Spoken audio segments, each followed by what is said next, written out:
नमस्कार साथियों, जानवी आईटीआई के ऑफिशियल यूट्यूब चैनल पर आप सभी का एक बार फिर से तहे दिल से बहुत बहुत स्वागत है। जिन साथियों तक ये वीडियो पहुंच पा रहा है सभी इस वीडियो को पूरा देखिए और जहां तक पहुंच पा रहा है उससे आगे भी इस वीडियो को पहुंचाइए, ठीक है? क्योंकि जो टॉपिक आज हम पढ़ने वाले हैं काफ़ी important topic, electron, proton, neutron, नाभिक। प्रोटॉन तो परमाणु की जो खोज और परमाणु की संरचना, इन सभी के बारे में हमने पिछली क्लास में सब कुछ कंप्लीट किया। परमाणु का जितना बायोडेटा था, ठीक है, सारा हमने ग्रहण किया है। अभी जो हमारे सामने पहला टॉपिक आने वाला है वो नाभिक आने वाला है, तो नाभिक से हम शुरू करेंगे और इलेक्ट्रॉन तक आज हम पढ़ने वाले हैं। 4 ही टॉपिक है, ज़्यादा नहीं है, लेकिन ये 4 टॉपिक बहुत ज़्यादा है, ठीक है? अगर ये 4 टॉपिक भी याद हो जाता है तो बहुत अच्छी बात है। तो ठीक है, आइए आरंभ करते हैं। देखिए यहाँ पे हम सबसे पहले नाभिक देखते हैं। तो नाभिक की जब भी बात आती है तो सबसे पहले इसकी खोज की बात आती है। भाई नाभिक कहाँ से आया है, नाभिक किसने लाया है, नाभिक क्यों लाया है नाभिक? देखिए काफ़ी समय पहले की बात है, एक वैज्ञानिक हुआ करता था जिसका नाम था रदरफोर्ड। क्या नाम था? रदरफोर्ड जिसका नाम था। ये रदरफोर्ड नाम का एक वैज्ञानिक था जिसने नाभिक की खोज की थी। अब कैसे की थी? 10th की क्लास और जो 10th क्लास और जो 12th क्लास है उसमें नाभिक का एक छोटा सा टॉपिक आता है जिसमें ये पूरा बताया गया है कि किस प्रकार से नाभिक की खोज की गई है। मानता हूँ 10th 12th में कोई पढ़ाई नहीं करता, क्योंकि और हाँ हो सकता है काफ़ी लोगों ने की हो, तो कोई दिक्कत नहीं, तो वो टॉपिक आज हम क्लियर कर देते हैं। देखिए क्या हुआ था कि जो रदरफोर्ड था उसने एक एल्फा प्रकीर्ण किया था। एल्फा प्रकीर्ण एक प्रक्रिया का नाम है।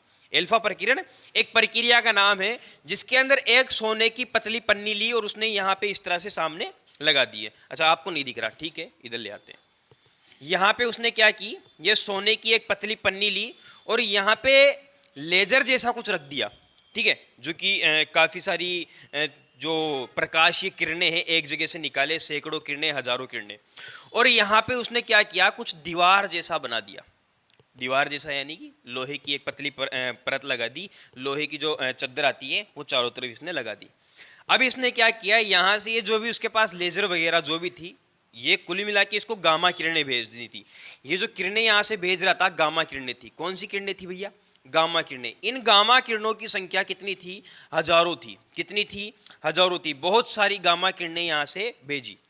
जब इसने ये गामा किरणें भेजी तो इसको देखने को मिला कि काफ़ी सारी गामा किरणें सोने की पतली पन्नी के आर पार हो गई है, ठीक है, काफ़ी सारी हो गई है, बहुत सारी गई थी और सभी आर पार हो गई। वो एक अलग बात है कि सभी ने अपनी दिशा चेंज कर ली, कोई सीधी निकल गई, कोई कहाँ निकल गई, कोई टेढ़ी निकल गई, वो एक अलग बात है, लेकिन सभी आर पार हो गई थी। उस गामा किरणों के अंदर एक किरण ऐसी थी जो पतली पन्नी के बिल्कुल बीच में थी, ठीक है, ये देखिए। लेकिन इसका मैंने बताया नहीं कि आर हुई पार हुई, मैंने अभी तक कुछ भी नहीं बताया। तो ये वाली जो गामा किरण थी ये जहां पर गिरी ये वहीं से लौट करके वापस आ गई, यहीं से वापस आ गई लौट करके। फिर उसने दिमाग लगाया, रदरफोर्ड ने दिमाग लगाया कि यहाँ पे कोई तो ऐसी चीज है जो इस गामा किरण को आर पार नहीं होने दे रहा। मतलब इसने इसको इस पतली पन्नी का सबसे कठोर भाग कहा। क्या कहा? सबसे कठोर भाग। अब कठोर भाग कब होगा भाई? कुछ रखा हुआ है तभी तो होगा। जैसे कि एक एग्जांपल देता हूँ, यहाँ पे खिड़की है, खिड़की के आर पार में देख पा रहा हूँ, मुझे पता है कि बाहर वाहन चल रहे हैं, वो व्यक्ति बाहर खड़ा है, ठीक है, वो गाड़ी वाले जा रहे हैं, सभी मुझे नजर आ रहा है। लेकिन अगर मैं यहाँ से देखता हूँ जहाँ दीवार है तो मुझे ये नहीं पता कि पीछे क्या है, पीछे कौन है, कुछ भी नहीं पता। तो मेरी जो दृष्टि है, दृष्टि दीवार के पीछे तक जाने से क्यों रुक रही है? क्योंकि सामने दीवार है, ठीक है, और यहाँ पे सामने खिड़की है, मतलब आर पार, मतलब ये सामने जो हिस्सा है वो खोखला है और यहाँ पे ये ठोस भाग है। तो यहाँ पे ये जो पतली पन्नी है ये इसका कौन सा भाग है? ठोस भाग है। क्या भाग है भाई? ठोस भाग है, जिसको ये गामा किरण आर पार नहीं कर पाई। ये गामा किरण वापस यहाँ से बाहर निकल गई। क्या हो गई? वापस। ये दिख नहीं रहा, ये नहीं दिख रहा है, ठीक है। तो यहाँ पे ये जो गामा किरण है ये यहाँ से आर पार नहीं हो पाई, जिसके कारण रदरफोर्ड ने बताया कि ये पतली पन्नी का सबसे कठोर भाग है, ठोस भाग है। अब यहाँ पे ऐसा क्या था वो बात की बात है, लेकिन रदरफोर्ड ने इस हिस्से को क्या नाम दिया? नाभिक का नाम दिया। क्या नाम दिया भैया? नाभिक का नाम दे दिया। और ये जो पूरी प्रक्रिया इसने की है, ये जो पूरी प्रक्रिया की है, इसको इसने क्या नाम दिया? एल्फा प्रकीर्ण। क्या नाम दिया? एल्फा प्रकीर्ण। कौन सी किरणें भेजी इसने? गामा किरणें। अच्छा, ये प्रक्रिया हुई कब थी?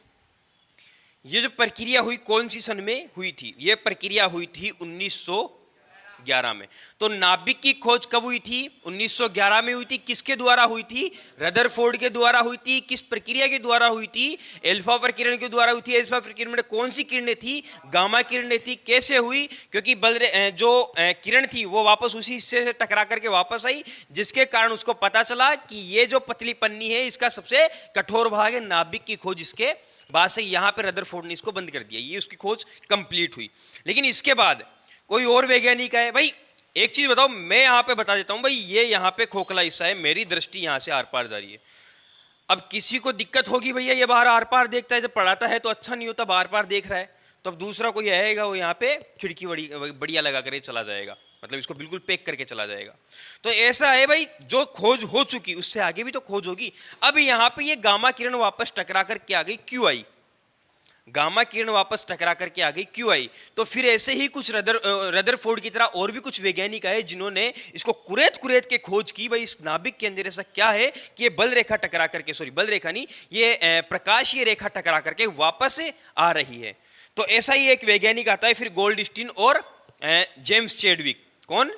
गोल्डस्टीन और जेम्स चैडविक। सबसे पहले आता है गोल्डस्टीन। गोल्डस्टीन आता है। गोल्डस्टीन इस हिस्से को थोड़ा कुरेदता है, उंगली से कुरेदता है, भैया इसमें देखे तो क्या क्या है, इसमें कुछ तो होगा, ये साली बलरेखा जा रही है वापस आ रही है, यहाँ पे क्या है, सभी बलरेखाएं निकल रही है। रदरफोर्ड भैया बता गए कि यहाँ से बलरेखा आ रही है, लेकिन रदरफोर्ड भैया ने ये नहीं बताया कि क्यों आ रही है। तो फिर इसने क्या किया, गोल्डस्टीन ने ये किया कि यहाँ से इसको कुरेदता है धीरे धीरे धीरे धीरे, उसको एक चीज प्राप्त होती है, उठाता है, ई का है, वो उस चीज को लेकर के जाता है रदरफोर्ड के पास। भैया आपने नाभिक की खोज की थी? हाँ भैया की थी। आपको पता है बलरेखा वापस जो आपकी किरण है वापस टकरा करके आ रही थी? हाँ आ रही थी। क्यों आ रही थी पता? इसके कारण आ रही थी। ई हमको वही मिला है, कहाँ? नाभिकवा में। ये हमें नाभिक में मिला है। वो देखता है उसको, बात तो सही है, नाभिक का है। अब भैया आपने नाभिक की खोज की है, मेरे पास इसको देने के लिए कोई नाम तो नहीं है, तो आप मेरे बड़े भैया भी इसका नामकरण कर दीजिए। तो उसने नामकरण किया, आज से हम इसको प्रोटॉन के नाम से जानेंगे। क्या नाम से जानेंगे? प्रोटॉन के नाम से जानेंगे। ठीक है भैया, इसका काम खत्म हुआ। और ये इसकी खोज किसने की थी? गोल्ड स्टीन ने इसकी खोज की। नाम नहीं था इसके पास देने के लिए। नाम किसने दिया? नाम इसने दिया, रदरफोर्ड ने इसको नाम दे दिया। अच्छा कब दिया, कौन सी सन के अंदर दिया गया था इसको नाम? कौन सी सन में दिया गया? 1919 में। कब दिया गया? 1919 में। उसकी खोज भी 1919 में होगी, इसको नाम भी 1919 में दे दिया गया। और साथ में यह प्राप्त हुआ कि यहाँ पे ये जो प्रोटॉन है ये धन आवेशित है। कौन सा है भैया? धन आवेशित है, मतलब इसके ऊपर धन आवेश जो चार्ज होता है वो धन आवेश चार्ज है। ठीक है, ये बात इसको प्राप्त हो गई। इसके बाद में दूसरा एक और वैज्ञानिक आता है। कौन? James Chadwick. अब भैया देखो, परिस्थितियां जो है बदलने के लिए लोग आते रहते हैं, आएंगे फिर से खोज करेंगे, और उसके बाद भी खोजें हुई, काफ़ी खोज हुई। ये इतना सा जो कण था परमाणु, इसको इतना खोल करके रख दिया कि जितना इसको खोला भी नहीं जा सकता। परमाणु प्रकृति का सबसे छोटा कण है, अब इसके अंदर भी 4-5 चीज़ें और निकाल दिए। ठीक है, तो सोचो कौन थे वो महान लोग जो इतना सारा जो है रायता फैला करके चले गए, याद हमें करना पड़ रहा है। अभी यहाँ पे न्यूट्रॉन की बात आती है। जो न्यूट्रॉन की खोज थी ये किसने की? James Chadwick. जेम्स चैडविक ने इसकी खोज की। कब की? 1932 में की। ये फिर से जाता है इसके पास, सारा काम इसके सामने है, वह सोने की पतली पन्नी, वह परमाणु, वो जाता है फिर से इसको कुरेदने लग जाता है। अब यहाँ पे इसको एक चीज़ और मिलती है, न्यूट्रॉन। ऐसा है इसको कोई चीज़ मिला लेकिन इसके ऊपर कोई आवेश ही नहीं था। फिर इसने इसको नाम दिया न्यूट्रॉन। क्या नाम दिया? न्यूट्रॉन। तो न्यूट्रॉन की खोज किसने की? जेम्स चैडविक ने की। और कब की? और ये आवेश कैसा होता है इसके ऊपर? आवेश रहित। अभी देखिए सिर्फ इनके बारे में बता रहा हूँ, अभी खोजकर्ताओं के बारे में बता रहा हूँ। अभी तो ये क्लास काफ़ी लंबी चलने वाली है, यहाँ पे मामला खत्म नहीं हुआ, बहुत ज़्यादा इनके बारे में बहुत ज़्यादा पढ़ना पड़ेगा आपको। इसके बाद में बात आती है इलेक्ट्रॉन की, जिसकी खोज की थी जे थॉमसन ने। ठीक है, जे थॉमसन ने। जे थॉमसन फिर से इसी प्रक्रिया के पास जाता है, अल्फा प्रकिरण के पास जाता है, और अब देखो नाभिक में तो जो था उसने ढूंढ लिया, गोल्डस्टीन ने ढूंढ लिया, जेम्स चैडविक ने ढूंढ लिया, दोनों ने ढूंढ लिया। अब इसके बाद जे थॉमसन आता है, एक नया ही नमूना निकल करके आता है जिसको हम वैज्ञानिक के नाम से जानते हैं, ठीक है। वो निकल करके आता है, वो पहले नाभिक के पास जाता है। अब इसमें तो क्या मिलेगा, 3 लोगों ने इसके ऊपर खोज कर ली है, तो मैं इसको क्यों कुरेतूंगा फालतू में। इसने उसको कुरेतना बंद किया। अब वो क्या करता है, जब उसको कुरेतने के लिए उसके चारों तरफ घूम रहा था, गोल गोल गोल गोल घूम रहा था, ठीक है भाई, ये क्या है, ये नाभिक है, नाभिक में न्यूट्रॉन प्रोटॉन था। अब वो देख रहा था भाई इसके अंदर मैं क्या देखूं क्या देखूं क्या देखूं, इस प्रकार से गोल गोल गोल गोल इसके चारों तरफ घूम रहा था। और घूमते समय उसके कोई छोटा सा कण और उसका पैर के टच हुआ, उसके ठोकर लग गई, तो उसको थोड़ा सा करंट का महसूस हुआ। फिर वो देखता है कि ये क्या है, फिर वो उसको उठा करके लेके जाता है किसके पास, रदरफोर्ड के पास। आपने रदरफोर्ड और गोल्डस्टीन और जेम्स चैडविक सभी को एक जगह किया और एक जगह करके बोला तुमने खोज की नाभिक की, तुमने खोज की प्रोटॉन की, तुमने खोज की न्यूट्रॉन की। ये जो तुमने खोज की नाभिक की, उसके चारों तरफ मैं घूम रहा था, मैं देखा भाई सब कुछ तुमने ढूंढ लिया तो मैं भी कुछ ढूंढ लेता हूं, लेकिन मुझे ये पता था मुझे मिलने वाला कुछ नहीं है, क्योंकि सब कुछ तो तुमने ढूंढ लिया, तुम मेरे लिए कुछ छोड़ के थोड़ी आते। मैं उसके चारों तरफ घूम रहा था तो मेरे को एक नई चीज प्राप्त हुई है, ये क्या है, और इसको छूते ही मेरे को करंट भी लग रहा है, बताओ ये क्या है। तो उसने कहा कि ये देखो ये हमारा नहीं है, हमने इसकी खोज नहीं की, ये तुम रखो तुम्हारा।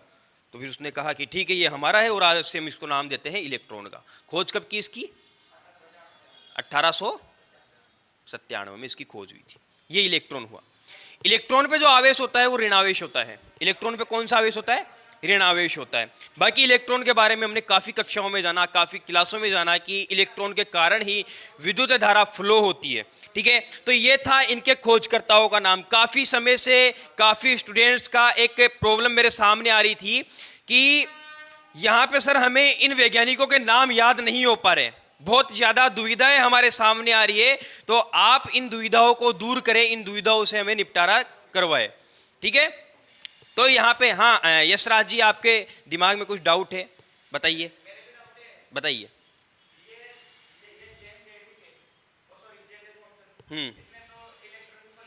यस यस, ये मेरे भी दिमाग में आई थी, यही बात मेरे भी दिमाग में आई थी, लेकिन मैं देख रहा था तुम्हें आता या नहीं आता। देखिए क्या होता है कि ये जो कहानी मैंने आपको सुनाई है, ये इसीलिए सुनाई है क्योंकि तुम्हें याद नहीं हो पा रहा था, काफ़ी समय से मैं तुम्हें देख रहा था तो तुम्हें ये नाम याद नहीं हो पा रहे थे। एक कहानी के जरिए ऐसा हुआ नहीं था एक्चुअल में, उसने तीनों को एक जगह किया नहीं था कि ये क्या चीज़ है, वो नाभिक के चारों तरफ घूम नहीं रहा था। मैंने सिर्फ तुम्हें बताया है, मैंने सिर्फ तुम्हें बताया याद करने के लिए, भाई तुम्हें कैसे ना कैसे ये याद हो जाए। बाकी जो कहानी मैंने आपको सुनाई है काल्पनिक कहानी है, ये याद कराने के लिए कहानी सुनाई गई है, ऐसा कुछ हुआ नहीं था, ठीक है।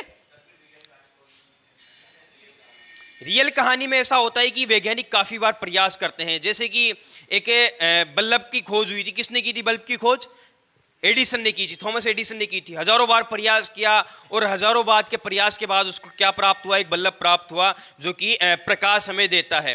तो देखिए जब खोज होती है तो बहुत सारी नाकामयाबी का चेहरा देखना पड़ता है, बहुत सारी नाकामयाबी सामने आती है। हो सकता है कि कभी कभी ऐसी परिस्थितियां आए कि हमें हमारा स्थान छोड़ना पड़ता है, लेकिन वो नहीं छोड़ते, टिके रहते। एक्चुअली की कहानी अगर तुम पढ़ोगे तो बहुत कठोर कहानी है, सुन नहीं पाओगे। तो क्योंकि तुम ये सोचोगे क्या ऐसा भी हो सकता है, इंसान या वैज्ञानिक ऐसी कगार पे जाकर के पहुंचता है कि उसको आगे भी अंधेरा नजर आता है, पीछे भी अंधेरा नजर आता है, लेकिन पीछे अंधेरे के अलावा जैसे जैसे वो आगे चलता है उसके पीछे खाई भी एक हो जाती है। तो वो पीछे तो जा नहीं सकता क्योंकि उसको ये पता है कि आगे तो रास्ता तो है लेकिन अंधेरा है, लेकिन उसको ये भी पता है कि पीछे खाई भी है और अंधेरा भी है, मैं पीछे नहीं जा सकता, अब मेरे को आगे ही बढ़ना होगा।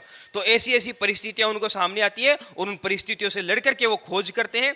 तो एक्चुअल हकीकत में क्या हुआ था उसको भूल जाओ, लेकिन याद करने के लिए जो कहानी मैं आपको सुना रहा हूं इसको याद करो, इस कहानी को, कि ये कहानी से हम कैसे इन नामों को याद रख सकते हैं और कैसे कब इनकी खोज हुई थी। ये कहानी केवल इसलिए सुनाई गई, काल्पनिक है, एक्चुअल में ऐसा नहीं हुआ था। एक्चुअल की कहानी सुनोगे तो शायद हो सकता है कि तुम्हारे अंदर का भी एक वैज्ञानिक जाग जाए और तुम भी कोई छोटी मोटी चीज बना दो, ठीक है। हकीकत की कहानियों पे छोड़ो, मैं थॉमस एडिसन का तुम्हें एग्जांपल दे रहा हूं, कम से कम हजारों बार उसने प्रयास किया था, तब जाके उसने एक लैंप बनाया था, तब जाके उससे एक लैंप बन पाया था। लेकिन ऐसा थोड़ी है कि 2 बार 4 बार प्रयास किया और पीछे आ गया। अगर वो 2 बार 4 बार प्रयास करता और पीछे आ जाता तो आज भी शायद हमें चिमनी के प्रकाश में ही पढ़ाई करनी पड़ती, ठीक है। लेकिन उसने ऐसा नहीं किया, उसने हजारों बार प्रयास किया, उसके बाद भी आगे गया और उसने लैंप का आविष्कार किया। हकीकत की कहानी को छोड़ो, अभी जो कहानी है उसको याद करने के लिए कहानी इसलिए सुनाई गई ताकि याद हो जाए, बस इतना याद रखो। ऐसा हकीकत में नहीं हुआ। अब तुम्हारे दिमाग में आया कि सर 1919 तो बाद में, 1893 पहले है, तो ये तो इसकी खोज तो पहले ही होगी, इसके गोल गोल कब घूमा? सब कुछ याद कराने के लिए। हो सकता है ऐसी और भी काल्पनिक कहानियां याद कराने के लिए लेके आऊं, तो उसको बिल्कुल भी रियल नहीं समझना है। रियल कहानियां अलग होती है, रियल कहानियां रियल लाइफ से रिलेटेड होती है। तुम वैज्ञानिकों की छोड़ो, तुम अपनी दिनचर्या में देख लो, कितने सवाल तुम्हारे सामने दिन में आते हैं। बहुत सारी परिस्थितियां ऐसी आती है कि कभी कभी तुम्हें शायद अकेले बैठ कर रोना भी पड़ता होगा। अरे पड़ता है। कभी कभी ऐसा होता होगा कि बहुत खुशी भी होती है। तो ये हो गई भैया, खोज तक हम पहुंच गए। अब वापस चलते हैं नाभिक पे। नाभिक क्या था? ठीक है, देखिए यहां पे ये हमारे पास नाभिक था। नाभिक के अंदर क्या क्या होता है? न्यूट्रॉन और प्रोटॉन अवस्थित होता है। क्या होता है? न्यूट्रॉन और प्रोटॉन अवस्थित होता है। ये जो दोनों होते हैं, ये दोनों आपस में अंतर आणविक बल के द्वारा बंधे हुए होते हैं। अंतर आणविक बल के द्वारा ये बंधे हुए होते हैं, अंतर आणविक बल के द्वारा ये बंधे होते हैं। और बंद करके कौन सा बंध बनाते हैं? सहसंयोजी बंध ये बनाते हैं। सहसंयोजी बंध इन्होंने बना रखा है। अब इन दोनों के बीच में गैप कितना है? ये दोनों जो है, इन दोनों के बीच में कितना गैप है? 3 से 4 फर्मी का इन दोनों के बीच में गैप है। बाकी आपने सभी ने याद कर रखा है। इसकी त्रिज्या कितनी होती है? 10⁻⁻15 मीटर। ये इस नाभिक की त्रिज्या होती है। ठीक है, बात समझ में आ गई? -15 है, 15 नहीं है। -15 का मतलब है कि जो त्रिज्या है वो अंदर की साइड जा रही है। अब सोच लो यहाँ पे ये जो नाभिक है कितना छोटा कण होता होगा। ठीक है, और इस छोटे से छोटे कण को भी रदरफोर्ड भैया ने निकाला है, तो कुछ तो उनके अंदर बात थी। ठीक है, कुछ तो उनके अंदर बात थी। तो यहाँ पे ये नाभिक के बारे में खोज हमने देख ली। इनके अंदर न्यूट्रॉन और प्रोटॉन होता है जो कि अंतराणविक बल के द्वारा बंधा हुआ होता है, सहसंयोजी बंध बनाता है। दोनों के बीच में गैप होता है 4 से 5 फर्मी का। और यहाँ पे इसकी जो त्रिज्या होती है, त्रिज्या जानते हो? रेडियस। ठीक है, इसकी जो त्रिज्या होती है वो त्रिज्या होती है 10⁻⁻15 मीटर। तो ये तो हो गई नाभिक की बात। अब इसके बीच में हमारे पास न्यूट्रॉन और प्रोटॉन हमें प्राप्त हो रहा है। तो न्यूट्रॉन और प्रोटॉन के बारे में हम जानकारी अब देखते हैं। तो यहाँ पे हम देखते हैं सबसे पहले प्रोटॉन के बारे में। किसके बारे में? प्रोटॉन के बारे में देखते हैं। अच्छा, जो प्रोटॉन होता है, प्रोटॉन के लिए मैंने आपको बताया है कि इसके ऊपर धन आवेश होता है। कितना आवेश होता है? धन आवेश होता है। लेकिन ये धन आवेश होता तो है, लेकिन कितना होता है? 1.67 इंटू 10⁻⁻19 कूलाम। ठीक है, ये इसके ऊपर क्या होता है? ये आवेश होता है। 1.67 इंटू 10⁻⁻19 कूलाम, ये इसका आवेश हो गया। बात समझ में आ गई? ये इसका आवेश हो गया। आवेश है, लेकिन कौन सा है? प्रोटॉन है, तो धनावेश रहेगा। तो इसीलिए आवेश की संख्या जो भी है उसके आगे आपको प्लस का चिन्ह यानी कि धन का चिन्ह आपको लगाना होगा। ठीक है, इसी से पहचान होगी कि यह प्रोटॉन का आवेश है। इसके बाद में इसका वेट कितना होता है? वजन की बात करें, वजन की अगर इसकी बात करें तो वजन कितना होता है इसका? सबसे पहले हम बात करते हैं कि ये इलेक्ट्रॉन से कितना भारी होता है। मैंने बताया था कि इलेक्ट्रॉन जो होता है, इलेक्ट्रॉन की खोज हालांकि काफ़ी पहले हो चुकी थी, तो इसके बारे में काफ़ी पहले हमें जानकारी प्राप्त हो गई थी कि इलेक्ट्रॉन की त्रिज्या होती है, इलेक्ट्रॉन का भार इतना होता है। और जब प्रोटॉन की खोज की गई तब हमें पता चला कि यहाँ पे प्रोटॉन का भार कितना होता है? कितना होता है भैया? 1836 से 1845 गुना अधिक होता है। लेकिन किससे? इलेक्ट्रॉन से। किससे? इलेक्ट्रॉन से। समझ में आ गई? देखो काफी बार आप जब गूगल पे देखोगे तब आपको मिलेगा कि 1836 होता है। ठीक है, काफ़ी क्लास किताबों में आप देखोगे तो 1845 आपको नजर आएगा। ठीक है, और काफ़ी किताबों में आपको 1836 भी नजर आएगा। तो वहाँ पे कंफ्यूज होने वाली बात नहीं है। इसीलिए मैंने क्या कर दिया कि इसको बता दिया आपको कि 1836 से 1845 के बीच में कितना भी हो सकता है। ठीक है, इसीलिए 2 संख्याएं मैंने आपको बताई है। ये इसका वेट हो गया। लेकिन अगर वेट अगर वैसे पूछ लिया जाए, भाई ये तो गुना में बता दिया, भाई ये इलेक्ट्रॉन से इतना भारी होता है, लेकिन कितना होता है, तो केजी में इसका कितना वेट होगा भैया? 1.6726 इंटू 10 की पावर -27, ठीक है। ये केजी में था, किस में था, केजी में था। ये केजी में इसका वेट होता है, किसका वेट होता है भैया, प्रोटॉन का वेट होता है। किसका वेट होता है, प्रोटॉन का। अच्छा ग्राम में कितना होता है, एक 1.67 इंटू 10 की घात -24 ग्राम, ये होता है ग्राम में वेट। तो दोनों में वेट आपको पता चल गया। इसका जो आवेश है, आवेश कितना होता है इसके ऊपर वो पता चल गया हमें, और कितना इलेक्ट्रॉन से भारी होता है वो सभी चीज़ें हमने देख ली है। इसके बाद में इसकी जो त्रिज्या होती है, इसकी त्रिज्या कितनी होती है, प्रोटॉन की त्रिज्या कितनी हो जाएगी, प्रोटॉन की त्रिज्या हो जाएगी 1.3 फर्मी। कितनी, 1.3 फर्मी। हो सकता है तुमने और कुछ लिख रखा हो तो उसको चेंज करना और उसमें 1.3 फर्मी उसको कर लेना। कितना, 1.3 फर्मी। अब ये 1.3 फर्मी, हमारे पास एक नया शब्द आ गया फर्मी। ये फर्मी क्या होता है और कितने मीटर के बराबर होता है, तो एक फर्मी कितना होता है, 10 की घात -15 मीटर एक फर्मी बराबर होता है, ठीक है। एक फर्मी बराबर कितना होता है, एक फर्मी बराबर होता है 10 की घात -15 मीटर। तो यहाँ पे प्रोटॉन की त्रिज्या कितनी हो जाएगी, प्रोटॉन की त्रिज्या हो जाएगी 1.3 फर्मी, ठीक है, 1.3 फर्मी। बात समझ में आ गई। ये हो गया हमारे पास जितना बायोडेटा हमें चाहिए था प्रोटॉन के लिए वो सारा हमें प्राप्त हो चुका है। इससे बाहर इसके अंदर और कुछ भी नहीं आने वाला, आपसे और कुछ नहीं पूछने वाला। ये हो गया हमारे पास, क्या हो गया, प्रोटॉन कंप्लीट हुआ। क्या कंप्लीट हुआ, प्रोटॉन कंप्लीट हुआ। अब हम देखने वाले हैं न्यूट्रॉन। कौन देखने वाले हैं, न्यूट्रॉन।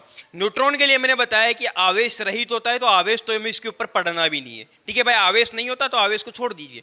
आवेश के लिए पूछ लिया जाए कि न्यूट्रॉन के ऊपर आवेश कितना होता है, तो सीधा सिंपल सा बता देना है कि ये आवेश रहित होता है, इसके ऊपर किसी प्रकार का कोई आवेश हमें देखने को नहीं मिलता। क्योंकि आपको पता है आवेश दो ही प्रकार का होता है, एक तो धनावेश होता है और एक ऋणावेश होता है। तो धनावेश तो किसके ऊपर आ जाता है, प्रोटॉन के ऊपर आ जाता है, और ऋणावेश किसके ऊपर आ जाता है, इलेक्ट्रॉन के ऊपर आ जाता है। अब यहाँ पे न्यूट्रॉन बेचारा बच गया तो उसके बीच में, उसके पास में कुछ नहीं आ पाती आता है, ठीक है। तो यहाँ पे अब हम देखने वाले हैं न्यूट्रॉन। यहाँ पे न्यूट्रॉन का वेट हम देखेंगे कि कितना गुना ये इलेक्ट्रॉन से भारी होता है, और कितना इसके ऊपर जो वेट होता है, इसका वेट कितना होता है। तो सबसे पहले न्यूट्रॉन यहाँ पे लिख लेते हैं हम। न्यूट्रॉन इलेक्ट्रॉन से कितना भारी होता है,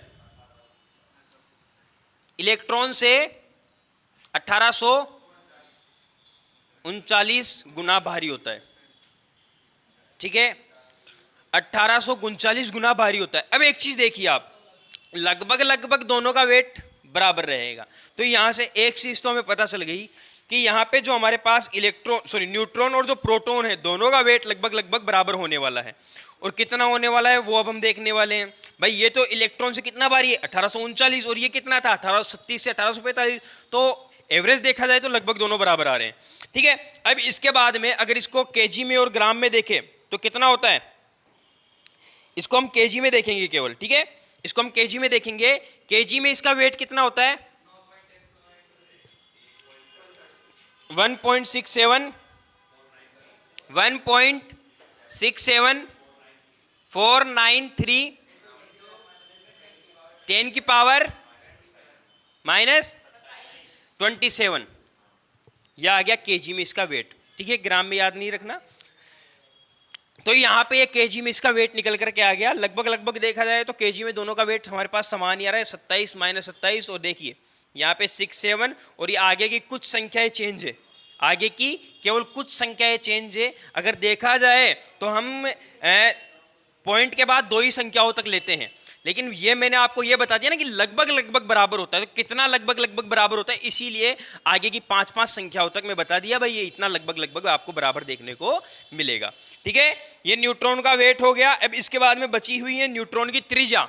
इसकी त्रिज्या कितनी होती है, न्यूट्रॉन की त्रिज्या कितनी होती है, 10 की घात -15 मीटर, ठीक है। और इसको अगर वैसे लिखे तो दूसरे शब्दों में हम इसको लिख सकते हैं एक फेप्टोमीटर, एक फेप्टोमीटर। क्योंकि एक फेप्टोमीटर बराबर क्या होता है,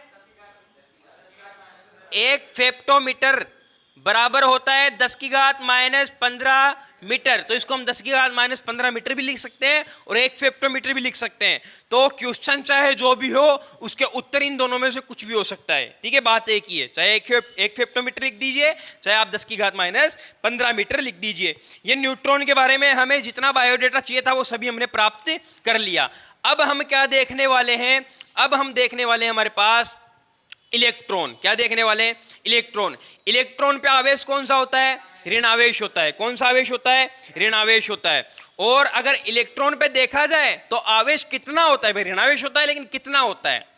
सेम प्रोटॉन के पे जितना होता है उतना ही होता है। ठीक है, लेकिन कौन सा होता है? माइनस का। माइनस का कौन सा हो जाएगा? 1.67 इंटू 10 की घात माइनस 19 कूलम। ठीक है, लेकिन किसका? माइनस का। ये इलेक्ट्रॉन का हमारे पास क्या आ गया? आवेश आ गया। किसका? इलेक्ट्रॉन का। ठीक है, ये इलेक्ट्रॉन का हमारे पास आवेश आ गया।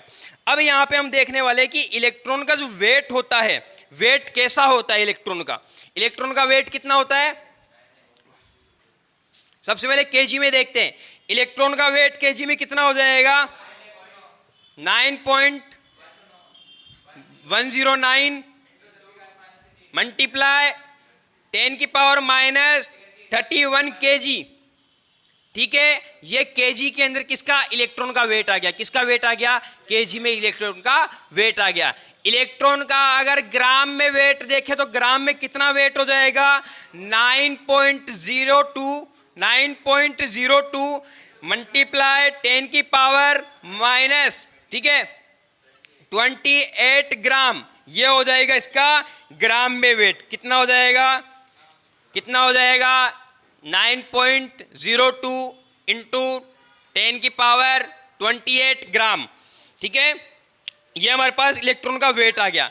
इलेक्ट्रॉन की त्रिज्या, इसकी त्रिज्या को 10 की पावर माइनस 3, लेकिन क्या आगे क्या? सेंटीमीटर। ठीक है, मीटर नहीं लिखना है इसके अंदर।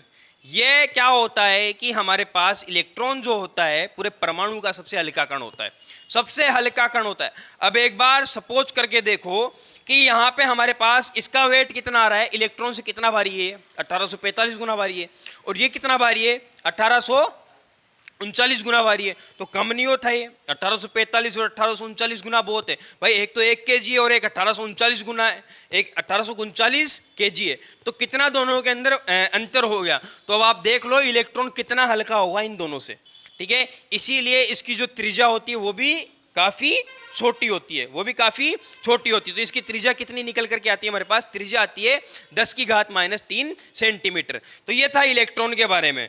ठीक है, अब यहाँ पे और कुछ अगर जानना है आपको तो इलेक्ट्रॉन जिन कक्षाओं में चक्कर लगाता है उन कक्षाओं के बारे में एक बार देख लेते हैं। अब एक बार इसकी पूरी संरचना बना दूं, पूरा हमने पढ़ लिया है, पूरी संरचना बना दूं। ये हमारे पास होता है न्यूट्रॉन और ये हमारे पास होता है प्रोटॉन। इनके चारों तरफ कक्षाएं कौन सी होती है? दीर्घवर्तीय कक्षा होती है। दीर्घवर्तीय यानी अंडाकार कक्षाएं होती है। अब यहाँ पे आप इसको देख रहे हो ना, तो देखने से कुछ मिल रहा होगा भाई, ये लगभग लगभग सौरमंडल की तरह मिलता जुलता है। सौरमंडल में भी क्या होता है? सूर्य होता है। सूर्य के चारों ओर दीर्घवर्तीय कक्षाओं में कौन चक्कर लगाते हैं? ग्रह चक्कर लगाते हैं। तो यहाँ पर भी ये जो नाभिक है इसको सूर्य माना गया है। ठीक है, और यहाँ पे क्या है? ये इलेक्ट्रॉन जो होते हैं ग्रहों की तरह दीर्घवर्तीय कक्षाओं में चक्कर लगा रहे हैं। और कितने प्रकार की गति करेगा इलेक्ट्रॉन? इलेक्ट्रॉन 2 प्रकार की गति करेगा। कौन कौन सी? एक तो अक्षीय गति और एक कक्षीय गति। अच्छा, ये अक्षीय गति क्या होती है? काफी ऑफिस होते हैं, सरकारी ऑफिस होते हैं, स्कूल में ऑफिस होते हैं, उनके अंदर एक ग्लोब रखा हुआ होता है गोल गोल सी पृथ्वी रखी होती है, छोटा रूप पृथ्वी का। ठीक है, अब उसमें क्या होता है कि यहाँ पे ग्लोब एक ही स्थान पे घूमता है ग्लोब एक ही स्थान पे, तो उसको बोलते हैं अक्षीय गति। अपने ही अक्ष पे घूमना, अपने ही अक्ष पे घूमना। आपको पता है जब वो ग्लोब घूमता है तो उसके नीचे एक पिन होती है, उस पिन पे वो टिका होता है, तो वो जो पिन होती है वही उसका अक्ष होता है। ठीक है, उसी अक्ष पे क्या होता है? वो पिन वो ग्लोब जो है घूमता रहता है, तो उसको बोलते हैं अपने ही अक्ष पे घूमना। एक होता है कक्षीय गति, मैंने बताया ये दीर्घवर्तीय कक्षाएं हैं, इन कक्षाओं में इलेक्ट्रॉन चक्कर लगाएगा। एक होता है इन कक्षाओं में घूमना, तो इलेक्ट्रॉन एक साथ दो प्रकार की गति करेगा, एक तो इस तरह से गोल गोल भी घूमेगा और गोल गोल घूमता हुआ आगे भी बढ़ता चला जाएगा, मतलब गोल गोल भी घूमेगा और आगे भी चलेगा। तो इस तरह से इलेक्ट्रॉन दो प्रकार की हमारे सामने इसकी गति निकल करके आती है। ये थे इलेक्ट्रॉन, प्रोटॉन और न्यूट्रॉन। हो सकता है यहाँ पे आपको बहुत ज़्यादा समस्या हो रही होगी कि सर कैसे याद करेंगे, कोई प्रॉब्लम नहीं है, आपको भी मैं एक सारणी दे दूंगा, ठीक है, जो कि मैं कम्युनिटी टैब में डालूंगा, और आपको भी मैं एक सारणी दे दूंगा जिस सारणी से आपको यह पता चलेगा कि किसका मान कितना होता है। सभी मानों को मैं एक सारणी की सहायता से दर्शाऊंगा, याद करने में प्रॉब्लम नहीं होगी, अच्छे से याद हो जाएंगे, ठीक है।